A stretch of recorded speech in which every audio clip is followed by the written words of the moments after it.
చాలా మందికి కూడా ఇంకా ఎంబీబీఎస్ చేయాలని ఉంటుంది సార్. ఇక్కడికి వెళ్ళాలనుకునే వారికి ఎలాంటి జాగ్రత్తలు తీసుకోవాలి, గుర్తింపుల పరంగా రికగ్నైజేషన్ ఏంటి, ఏ విధంగా చూసుకోవాలి అంటే ఆ డీటెయిల్స్.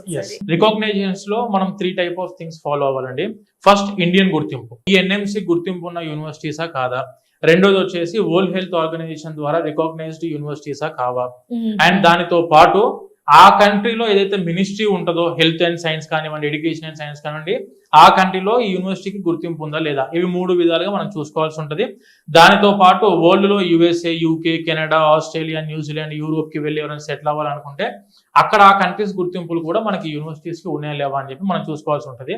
మనం చేసే అన్ని యూనివర్సిటీస్ కూడా వరల్డ్ హెల్త్ ఆర్గనైజేషన్ ద్వారా రికగ్నైజ్డ్ యూనివర్సిటీస్.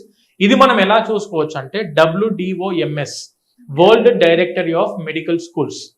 WDOMS లో మన యూనివర్సిటీస్ అన్ని కూడా లిస్టెడ్ యూనివర్సిటీస్. జార్జియా కంట్రీకి వెళ్ళే ప్రతి స్టూడెంట్ అక్కడ ఉన్న, మనం ఏ యూనివర్సిటీ అయితే అనుకుంటున్నామో ఆ యూనివర్సిటీ అక్కడ ఉన్న రెగ్యులేటరీ బాడీలో రిజిస్టర్ అయిందా లేదా కూడా చూసుకోవాలి. జార్జియా కంట్రీ యొక్క regulatory body, professional regulatory body name వచ్చేసి NCEQE.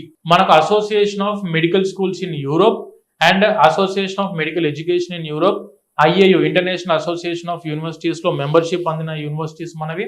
అండ్ దానితో పాటు ECFMG రికగ్నైజ్డ్ యూనివర్సిటీస్ మన అన్ని.